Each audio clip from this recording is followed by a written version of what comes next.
નમસ્કાર વિદ્યાર્થી મિત્રો, આપણે ગયા લેક્ચરમાં ચેપ્ટર નંબર 7 સંકલનમાં એક્સરસાઇઝ નંબર 7.1 ના 1 થી 5 દાખલા નિરીક્ષણની રીતે ગણ્યા હતા। હવે આગળના દાખલા આપણે જોશું। તો આગળના દાખલા 6 પરથી આપણે જોવામાં આવે તો એના પહેલા આપણે સંકલનના થોડા ગુણધર્મો વિશે જોશું કે જેથી આપણને સંકલનના દાખલા રહ્યા એ ગણવા કેવા બનશે, સરળ બનશે।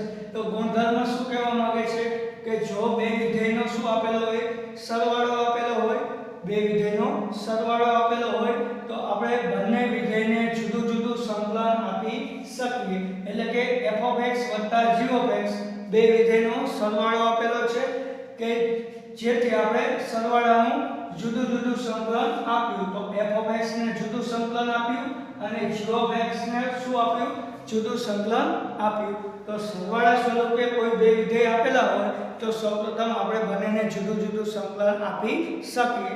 તે જ રીતે જો બે વિધેયની શું આપેલી હોય, બાદબાકી આપેલી હોય તો પણ આપણે બંને વિધેયને જુદું જુદું સંકલન આપી શકીએ। ને એ જ રીતે જો કોઈ વિધેય સાથે કોઈ અચળ કિંમત કે જોડાયેલી હોય, એટલે કે કેનો ગુણાકાર થયેલો હોય, કોઈ અચળ કેનો ગુણાકાર આપણા વિધેય સાથે થયેલો હોય તો સૌપ્રથમ આપણે જે અચળ છે એને શું કરશું, સંકલનમાંથી બહાર લખશું અને પછી આપણા વિધેયનું સંકલન કરશું। તો સૌપ્રથમ અચળ કે છે એને આપણે બહાર લઈ લીધો, પછી આપણા વિધેયનું આપણે શું કરશું, સંકલન કરશું। તો આ ત્રણ ગુણધર્મ જેની મદદથી આપણે સંકલનના દાખલા ગણવા ઘણા બધા સરળ પડી શકે છે। તો આ ખાસ ગુણધર્મનો ઉપયોગ તમે પણ વ્યવસ્થિત રીતે કરવાનો છે કે જેથી તમે વ્યવસ્થિત રીતે એક્સરસાઇઝના દાખલા ગણી શકો। તો હવે આપણે એક્સરસાઇઝના દાખલા તરફ જશું। તો આગળ શું કહેવા માંગે છે, દાખલા નંબર 6। તો દાખલા નંબર 6 કહેવા માંગે છે કે સંકલિત નીચેના વિધેયોના સંકલિતો મેળવો। નીચેના વિધેયોના સંકલિતો મેળવો। એમાં એક્સરસાઇઝ નંબર 7.1 નો દાખલા નંબર 6 જોઈએ। તો એક્સરસાઇઝ 7.1 નો દાખલા નંબર 6, સંકલનમાં 4e3x + 1dx નું સંકલન મેળવો। ચાલો આનો આપણે સંકલિત મેળવવાનો છે। તો આપણે જાણીએ છીએ કે બે વિધેયનો શું આપેલો છે, સરવાળો આપેલો છે। તો સૌપ્રથમ બંનેને શું આપશું, જુદું જુદું સંકલન આપશું। તો જુદું જુદું સંકલન આપવાથી 4e3x dx + 1dx થશે। ચાલો હવે જોઈએ કે e3x સાથે કોઈ કિંમત અચળ જોડાયેલી છે તો આપણે એને સંકલનમાંથી સૌપ્રથમ શું કરશું, બહાર લેશું, પછી એનું સંકલન મેળવીશું। તો 4 આપણે શું કરીએ બહાર, તો શું રહેશે, e3x dx નું સંકલન રહેશે પ્લસ અહીંયા શું રહેશે, 1 dx નું સંકલન રહેશે। ચાલો આગળ જોઈએ। તો 4 એમના તેમ અને e(x) નું સંકલન આપણે જાણીએ છીએ શું થશે, e(x) નું સંકલન થશે e(x). તો e3x નું સંકલન થશે e3x, પણ x નો સહગુણક 3 હોવાથી આપણે શું મૂકશું, તેને નીચે મૂકશું। ચાલો પછી પ્લસ 1dx નું સંકલન થશે x અને પ્લસ c² અચળ। તો આ c² અચળ એ બંને સંકલિતનો જે અચળ છે એ બેનો સંયોજિત અચળ એટલે આપણો c અચળ થશે। અહીંયા સંકલન, આ સંકલન અને આ સંકલન બંનેનો જે અચળ હશે એ બંને અચળનો શું થશે, કમ્બાઈન સ્ક્વેર અચળ બનશે। એ આપણે c લખેલો છે। તો જ્યાં લખશું કે c બરાબર સ્ક્વેર અચળ। આ રીતે આપણે એક્ઝામ્પલ ગુણધર્મની મદદથી ગણી શકીએ। તો એના પછી આપણે જોઈએ એક્ઝામ્પલ નંબર 7। તો એક્ઝામ્પલ નંબર 7 શું કહેવા માંગે છે તે જોઈએ।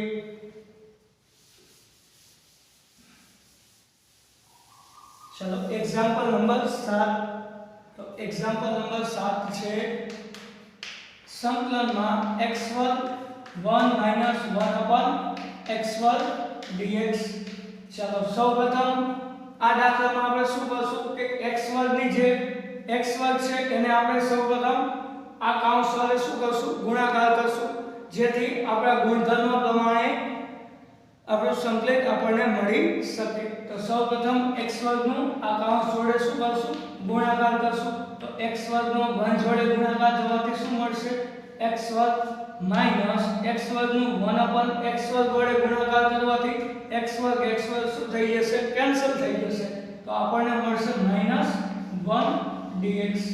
ચાલો હવે આપણે જોઈએ કે આપણે ગુણધર્મના પ્રમાણે બંને વિધેયની કેવી છે બાદબાકી છે। તો આપણે જુદું જુદું સંકલન આપી શકીએ।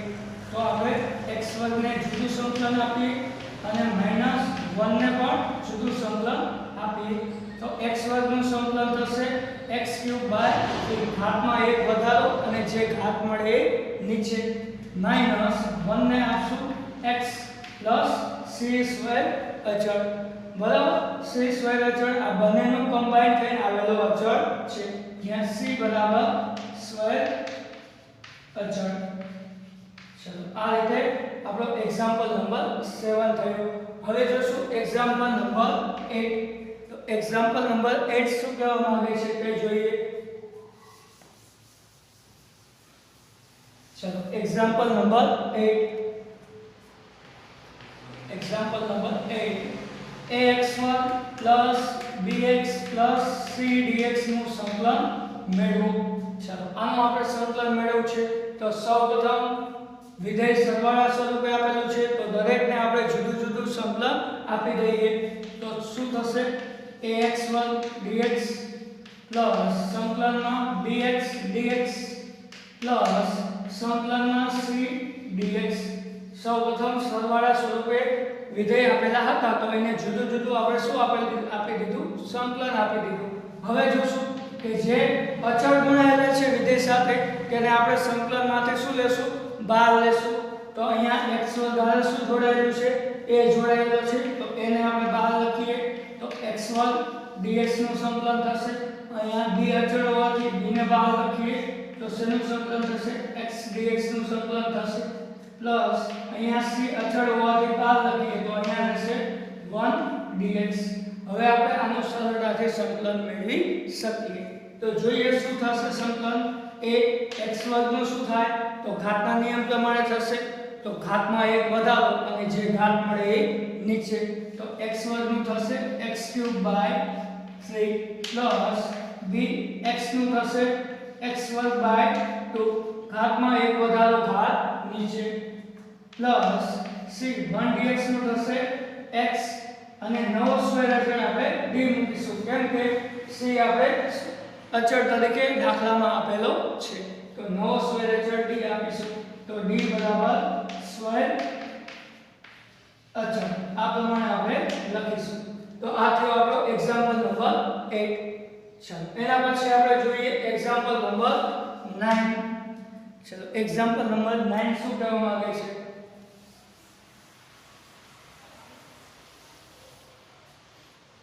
तो एग्जांपल नंबर 9 संकलन में 2x1 e raised to x dx। चलो આનું સંકલન મેળવીએ તો સૌપ્રથમ બે વિધેય શું આપેલા છે સરવાળા સ્વરૂપે આપેલા છે તો જુદું જુદું બંનેને સંકલન આપીએ તો 2x1 dx e raised to x dx। ચલો હવે x વર્ગ સાથે બે અચળ જોડાયેલા છે તો એને શું આપણે સંકલનમાંથી બહાર લખીએ તો x વર્ગ dx નું સંકલન થશે અહીંયા અને અહીંયા થશે e raised to x dx નું સંકલન। ચાલો હવે જોઈએ કે 2x વર્ગ નું સંકલન શું થશે ઘાતમાં વધારો ઘાત નીચે તો x નો વર્ગ છે તો x નો ઘન / 3 ચાલો પછી e raised to x નું સંકલન થશે e raised to x અને નવો સ્ક્વેર અચળ આપી c તો c સ્ક્વેર અચળ એ આ સંકલિત અને આ સંકલિત બંનેના અચળનો કમ્બાઈન છે યાદ રાખજો બરાબર છે એ બંનેનો કમ્બાઈન સ્ક્વેર અચળ c છે તો જ્યાં c બરાબર સ્ક્વેર અચળ આવું લખવામાં આવશે કે જેથી પરીક્ષકને આપણે કહી શકીએ કે આપણો c છે એ સ્ક્વેર અચળ છે એટલા માટે આપણે નીચે લખીએ છીએ કે c બરાબર સ્ક્વેર અચળ। ચાલો તો આ થયો આપણો એક્ઝામ્પલ નંબર 9। પછી આપણે જોઈએ એક્ઝામ્પલ નંબર 10। તો એક્ઝામ્પલ નંબર 10 શું કહેવા માંગે છે જોઈએ।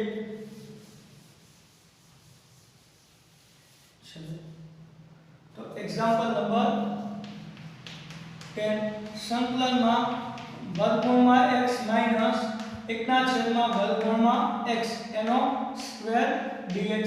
ચાલો આનું સંકલન મેળવીએ। તો સૌપ્રથમ જો વિધેય કેવું આપેલું છે, બાદબાકી સ્વરૂપે આપેલું છે અને એની શું છે, ઘાત છે।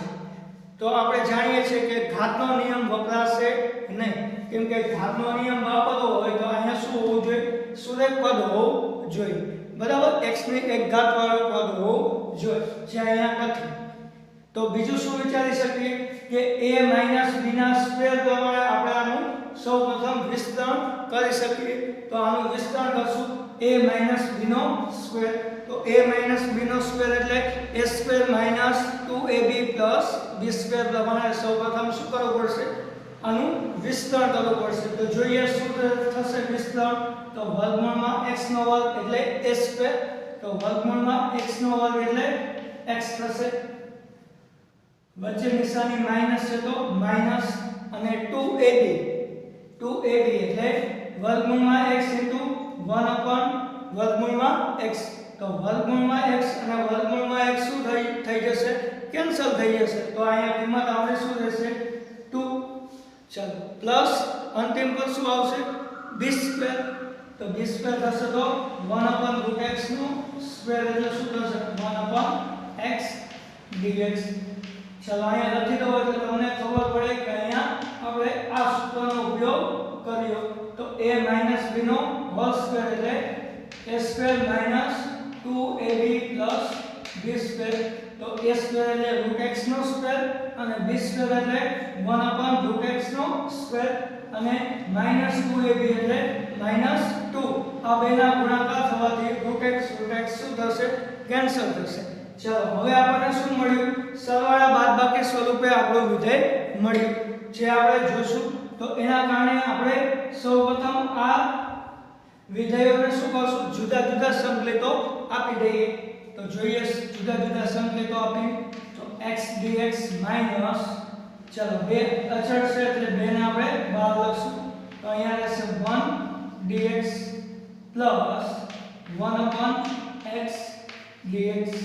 ચાલો હવે સંકલન કરીએ। તો x નું સંકલન થશે x² / 2 ઘાતમાં 1 વધારો ઘાત નીચે માઈનસ 1 dx નું સંકલન થશે x પ્લસ 1/x નું સંકલન થશે log x પ્લસ c।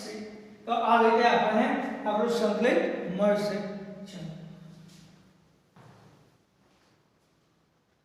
ચાલો એના પછી આપણે જોઈએ એક્ઝામ્પલ નંબર 11। તો એક્ઝામ્પલ નંબર 11 શું કહેવા માંગે છે કે સંકલનમાં x³ plus i(x1) minus 4/x1 dx। ચાલો આનું સંકલન મેળવો। તો સૌપ્રથમ આપણે ભાગાકાર છે બંને વિધેયોનો, તો ભાગાકાર આપણા સંકલનમાં છે નહીં। તો આપણે જાણીએ છીએ કે સંકલનમાં ભાગાકાર નથી, તો શું કરવું પડશે, તો x² ને આપણે ત્રણેય વિધેયોને જુદા જુદા આપી દઈએ। તો સૌપ્રથમ આપણે x² ને શું કરશું, ત્રણેય વિધેયને જુદા જુદા આપી દઈશું। તો શું રહેશે અહીંયા x³ / x² dx પ્લસ સંકલનમાં 5x² / x² dx માઈનસ સંકલનમાં 4/x² dx। ચાલો x² ને શું કર્યું, આપણે ત્રણેય વિધેયને જુદા જુદા આપી દીધા અને સંકલન પણ ત્રણેયને શું આપી દીધું, જુદું જુદું આપી દીધું।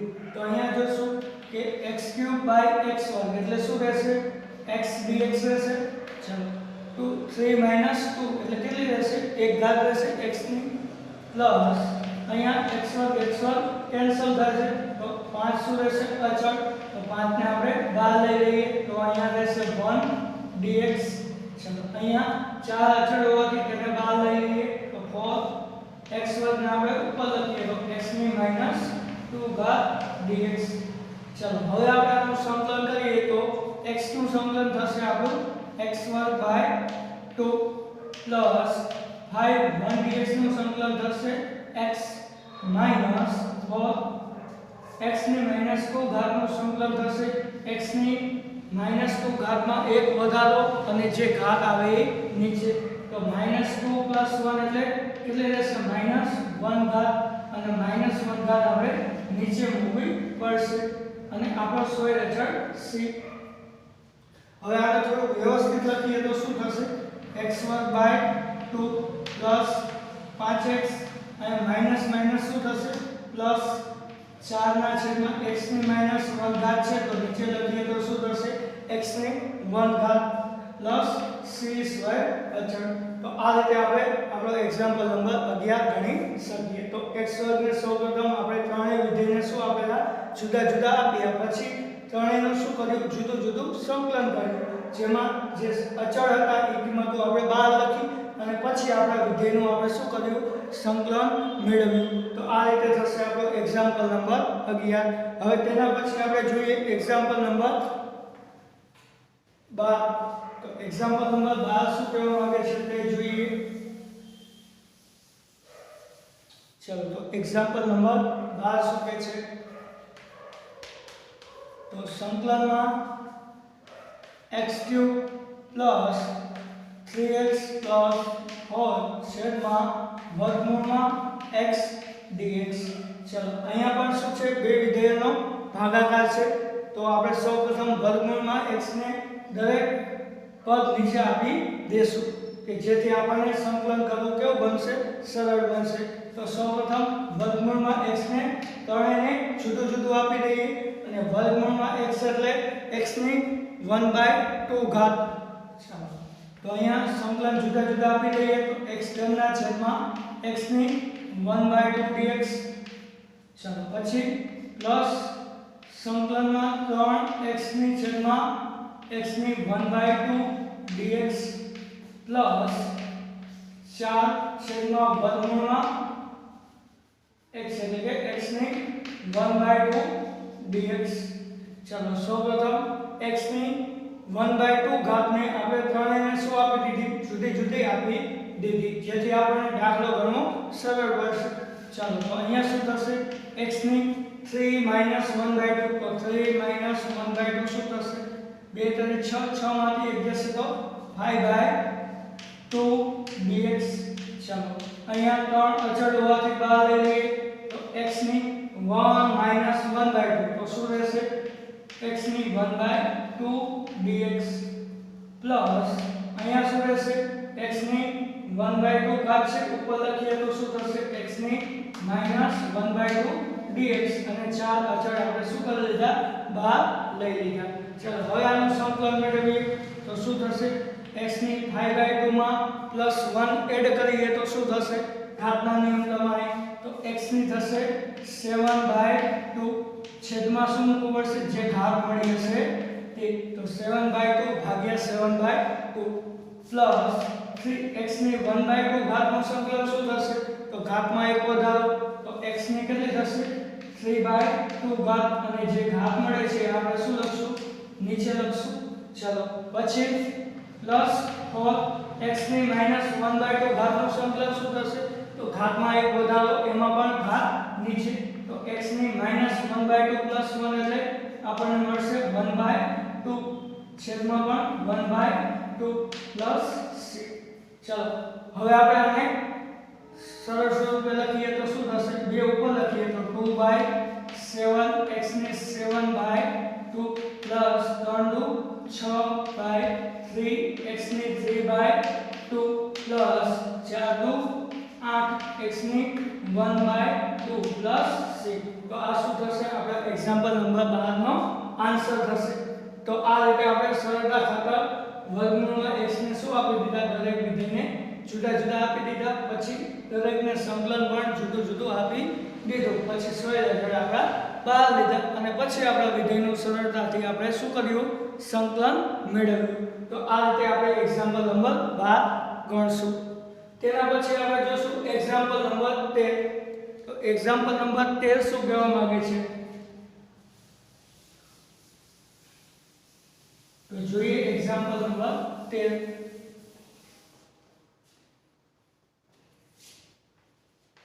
एग्जांपल नंबर 13 કહેવા માંગે છે x³ - x વર્ગ + x - 1 છેદમાં x - 1 dx। ચલો આનું સંકલન મેળવીએ તો આપણે જાણીએ છીએ કે અહીંયા x - 1 છે તો અહીંયા પણ x - 1 છે અને આ બે પદમાં જો x² કોમન કાઢવામાં આવે તો શું રહેશે કૌંસમાં x - 1 રહે છે। તો સૌપ્રથમ આપણે આ બંનેમાંથી x² ને કોમન કાઢીએ તો શું રહેશે x - 1 રહેશે અને આ બંનેમાંથી +1 કોમન કાઢીએ તો શું રહેશે x - 1 ને છેદમાં રહેશે x - 1 dx।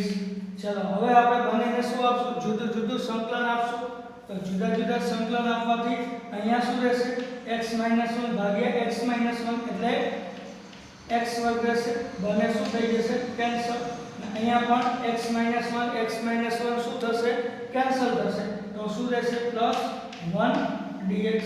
ચાલો હવે બંનેને શું આપશું આપણે જુદું જુદું સંકલન આપીએ તો x² dx + 1 dx।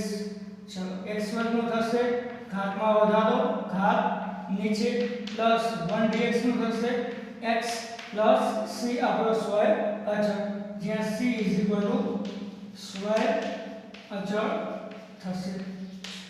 આ રીતે આપણો એક્ઝામ્પલ નંબર 13 આપણે ગણીશું। હવે એના પછી જોઈએ એક્ઝામ્પલ નંબર 14 તો એક્ઝામ્પલ નંબર 14 શું કહેવા માંગે છે તે જોઈએ।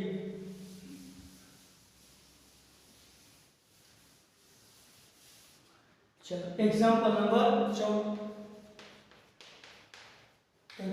એક્ઝામ્પલ નંબર 14 છે 1 - x √x dx। चलो तो સૌપ્રથમ આ દાખલામાં આપણે √x ને શું કરશું આ 1 અને x સાથે શું કરશું એનો ગુણાકાર કરશું જેથી આપણે ઘાતનો નિયમ સરળતાથી વાપરી શકીએ અને બે સરવાળાની બે વિધેયની શું છે બાદબાકી છે તો આપણે જુદું જુદું સંકલન પણ એને આપી શકીશું। તો સૌપ્રથમ 1 નો √x સાથે ગુણાકાર કરવાથી આપણને શું મળશે x ની 1/2 ચલો 1 આવે વર્ગમૂળમાં x નો ગુણાકાર કરવાથી x ની કેટલી મળશે 1/2 મળશે માઈનસ આ x નો વર્ગમૂળમાં x સાથે ગુણાકાર કરવાથી શું મળશે 1 + 1/2 તો 1 + 1/2 એટલે x ની 3/2 dx। ચલો આ રીતે આપણને મળશે તો અહીંયા બે વિધેયની શું મળી બાદબાકી મળી તો આપણે બંનેને શું આપી દઈશું જુદું જુદું સંકલન આપી દઈએ x ની 1/2 dx माइनस x ની 3/2 dx બંનેને શું આપી દીધા જુદા જુદા સંકલન આપી દીધા। હવે આપણે આપણા ઘાતના નિયમ પ્રમાણે બંનેનું શું કરશું સંકલન કરશું તો x ની 1/2 ઘાતનું સંકલન થશે 1/2 + 1 ઘાતમાં વધારો ઘાત નીચે એટલે કે x ની 3/2 ઘાત છેદમાં 3/2 માઈનસ x ની 3/2 + 1 એટલે x ની 5/2 છેદમાં 5/2 + c આ રીતે સંકલન થશે અને સરળ સ્વરૂપે લખીએ તો 2 ને ઉપર લખીએ તો 2/3 x ની 3/2 માઈનસ 2/5 x ની 5/2 + c આ રીતે આપણે લખી શકીએ। તો આ થયો આપણો એક્ઝામ્પલ નંબર 14 તો તેના પછી જોઈએ આપણે એક્ઝામ્પલ નંબર 15 तो एग्जांपल नंबर 15 શું કહેવા માંગે છે તે જોઈએ।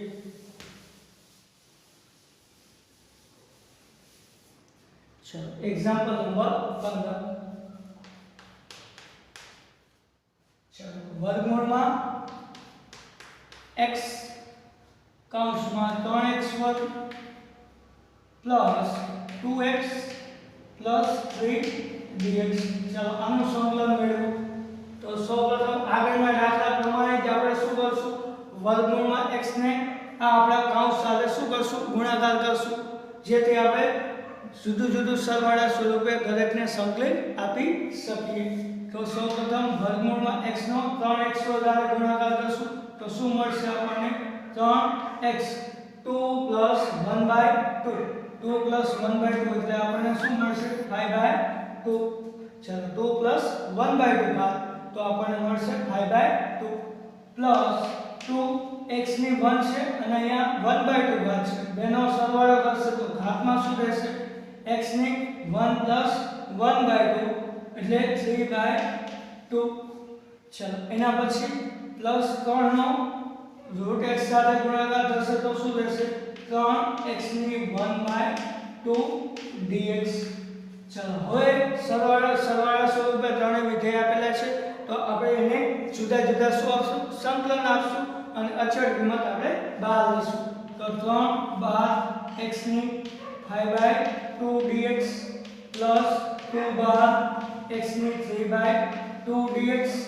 પ્લસ 3 બાર x ની 1/2 dx ચાલો હવે આપણે સંકલન મેળવીએ તો x ની 5/2 નું સંકલન શું થશે ઘાતમાં વધારો ઘાત નીચે એ જ રીતે 3/2 નું શું થશે ઘાતમાં વધારો ઘાત નીચે એ જ રીતે 1/2 નું શું થશે ઘાતમાં વધારો ઘાત નીચે તો જે લખીએ તો x ની +1 કરવાથી 7/2 રહેશે ભાગ્યા 7/2 પ્લસ 2 x ની 3/2 માં x ની 5/2 ભાગ્યા 5/2 ઘાતમાં વધારો ઘાત નીચે પ્લસ 3 x ની 1/2 પ્લસ 1 એટલે 3/2 છેદમાં 3/2 પ્લસ 6 ચાલો વ્યવસ્થિત રીતે લખીએ તો 3 * 6 ભાગ્યા 7 x ની 7/2 ઘાત પ્લસ 2 * 4 4 ના છેદમાં 5 x ની 5/2 ઘાત પ્લસ 3 * 6 6 ભાગ્યા 3 x ની 3/2 ઘાત પ્લસ 6 તો આ આપણો થશે આન્સર આપણે દાખલા નંબર 15 નો ચાલો તો હવે આગળના લેક્ચરમાં આપણે સ્વાધ્યાય 7.1 ના જે બાકી રહેલા દાખલા છે તે ગણીશું બરાબર છે તો ખાસ કરી આપણી ચેનલને લાઈક અને સબસ્ક્રાઇબ કરજો જેથી આપણે તમે આગળના વિડિયો પણ વ્યવસ્થિત રીતે આન્સર અને એક્ઝામ્પલ કઈ રીતે ગણી શકાય છે તે જાણી શકો